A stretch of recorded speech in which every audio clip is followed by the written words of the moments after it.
They're here! There should be more guards visible.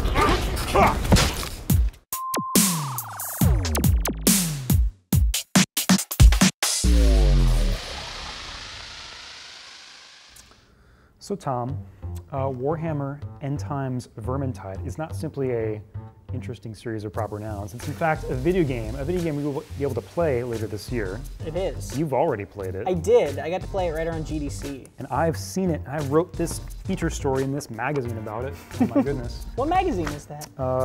It's PC Gamer. It's PC Gamer. So I wanted to get together to talk about this game because it's interesting. It's a cooperative Left 4 Dead style, like very openly, reverently Left 4 Dead style shooter melee game. Yeah, and against AI. Yeah. And it's a game not many people are talking about. I think it's kind of flying under the radar, which is a shame because when I played it, I had a lot of fun with it. Like obviously, it was still early when I was playing it, but like you said, it is very Left 4 Dead, and I don't think that's a bad thing. It's like it's pretty shamelessly Left 4 Dead, but really that's not a bad thing at all because they put their own spin on it and they do it really, really well and really, really detailed. It's not like a Left 4 Dead clone, it's just that style of gameplay. And that's a very important distinction in my mind. Absolutely. So, you know, Fat Shark, the developer, they obviously have a heritage in games like Letting Gold, was like a cool third-person shooter from a few years ago, and War of the Roses, War of the Vikings as well. So I think one of the things that's going to distinguish this game is its melee system. I mean, they have a lot more detail in terms of blocking and like charge attacks and stuff like that. Yeah. Obviously, Left 4 Dead's melee system was super simple. You're just kind of, I mean, it was just really the path of the weapon itself that determined things. So that's encouraging. It seems like its focus is kind of split 50-50 between ranged and melee weapons. Yeah, and the build that I played, I got to play two different characters. I got to play this knight who had this like big rifle and a huge hammer, and then like an archer ranger character who had a bow and dual knives. And they played very, very differently. And the thing that I was noticing is that the ranged is very limited, right? Like the ranged weapons are single shot, at least the ones that I did, were like either single shot or like burst shot in the case of the knight. And then the melee weapons were really powerful and really satisfying. Like the hammer you would hit, so they're Skaven instead of zombies, right? And the Skaven are these like rat men in the Warhammer universe. And you would just like swing this hammer and like knock over onto the ground like 4 rats at the same time. Or like the double knives of that ranger character were just so satisfying because you just like tap the mouse button and like heads would be coming off and arms would be coming off and tails would be coming off, and it was like it was a very visceral melee combat experience. It was really cool actually. Yeah, and it seems like the progression is going to be much more meaningful. I mean, you are playing discrete characters that aren't like symmetrical avatars, as was the case in Left 4 Dead. Yeah. So like there's a wizard class, like a pyromancer, I guess, who their mechanics revolve around like self-damage, almost like an overheating mechanic, where as you're casting more fire spells, you're hurting yourself. So you have to be careful not to like burn yourself up literally.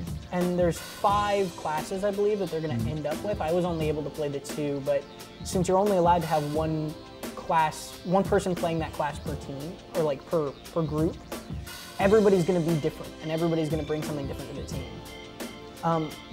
Another thing that I liked that they did that's different from Left 4 Dead is the idea that they're not zombies, that they're rats, allows them to do a lot of cool things and they've taken advantage of that. So one of the things that happened while I was playing is we were ambushed. Like we were walking under this overhang thing, and suddenly like instead of in Left 4 Dead where you get this like the music builds up and you're like, oh okay, a bunch of zombies are coming to kill us, which they have in this as well. Suddenly there was just like a strike of violin and like rats dropped from the ceiling and we were like, oh my god, and suddenly we were surrounded. And that's something that you can't do with like zombies dropping in from the ceiling, right? So they're really taking advantage of the differences between that game too. One of the most encouraging things to me about Vermintide is the fact that even the lowest level enemy seems like like an excellent actor, you know, in terms of when they die, they have these amazing ragdoll animations. There's like tail dismemberment. Tail dismemberment, yeah, that's the word, thanks. So I think that's like a necessary ingredient for this type of game where you're just chewing through tons of these basic enemies. They have to be interesting and fun to like take apart 200 hours in, 400 hours in. That's absolutely important.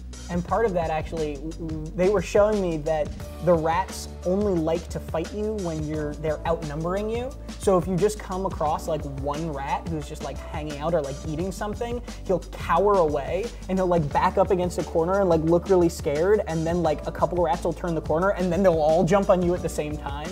So yeah, it felt really pretty alive in that sense. So the other point of symmetry, of course, is the elite Skaven that they have in the game. They're very much along the lines of the special infected, you know, Boomer, Smoker, Jockey, and Left 4 Dead 2 and whatnot. So those like elite Skaven that I saw, where there was one that threw kind of like a poison smoke bomb that would also damage other Skaven. So it was kind of a weird lore aspect there too. And then there was one that had a big hook that would like grab you around the neck and pull you away from the rest of the party. Yeah, like a vaudevillian cane, basically like pulling you off stage. And he wouldn't damage you directly, but he'd like pull you into other enemies. Yeah, he'd pull you in so you were basically like surrounded. You'd pull you into swarms, basically. Yeah. And then there was another one that I believe was called the Rattling Gunner, which was a rat with a Gatling gun that would focus on one target. So if you kind of were away from the pack, he would just from long range just like bring you from 100 health to nothing in no time. And it made you, it was very similar to those special infected, but once again, it wasn't just like a straight up copy. They did their own thing. They kind of, you had to go about them a specific way. But I think that it does a really good job of thriving and adapting with those things from Left 4 Dead and then making them their own. It's not just a copy. And it was a lot of fun when I played it. It was still very early, but I think it has a lot of potential to be a strong contender that not many people are counting in right now. Yeah, well, the fact that it's going to have a loot system, I think, also distinguishes it. I mean, it's going to be, you're going to care about your weapon and which character you're bringing to battle. And that progression, I think, is really going to encourage people. It's not an RPG or anything. Yeah. But encourage you to keep coming back for more. Whereas in Left 4 Dead 2, I was coming back just to play different mods and maps and stuff. And that was kind of the only reason to come back into the game for me. Evolve has shown that people are clearly like looking for these 4-player co-op experiences, right? Like this is something that there is a want for in the market. There's a gap for more 4-player co-op, and I think that Vermintide is kind of a great answer to that need, that want, and it's something that not a lot of people know about yet, and it's something that they should be looking forward to. Totally. I think unlike something like Evolve, which, you know, one of our criticisms of it was it's relentless in its pace. Like there's no breathing in Evolve. It's like anaerobic as a game almost.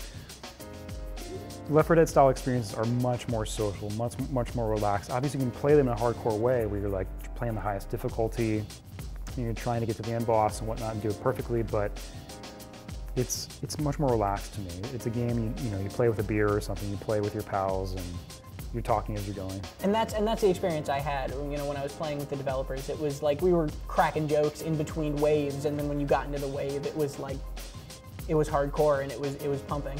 Great. Well, I'm jealous you got a chance to play it, but hopefully at E3 or something they'll have more. Yeah, I'm excited to play it again too. I want to try that Pyromancer character. Hey everybody, welcome to the Q&A portion of the PC Gamer Show, where we take your questions about whatever's on your mind in PC gaming this week. So our first question comes from Twitter. @Ryan Trottier asks, is it worth it to still spend a little bit more money on extra cooling if you're not going to overclock? Tyler? You know, Tom, I would say that it is. Your stock cooler is going to be fine if you're not going to overclock. You can go ahead and stick with that. It's not a problem. But the Cooler Master 212 Evo here is only about 35 bucks on Newegg right now. And it's going to be more efficient. It's going to be quieter. And if you decide you want to overclock in the future, which is pretty easy to do, we have a guide on the site. You'll be set. And our other question comes from @DJ Ocho, and he asks, Alien Isolation put AI in the spotlight. Do you think we'll see more games with such a focus? What are your favorite AIs? I think that's a good point. It's a really kind of good thing to bring up, is that Alien Isolation definitely was a game focused about like you interacting with this NPC, and its AI had to be great because of that, and it really shined, and its initials are AI, so. There you go. It's meant to be, right? Yeah, I think AI, like everything, I mean, graphics, are one thing, and that's interesting that we can do better textures and stuff, but I'm really more interested in what better computing does for, better procedural generation, better AI, what actual computing stuff can happen in a game. So I think AI is naturally going to be a part of the evolution of games. One of my favorite AIs was the director AI in both the Left 4 Deads.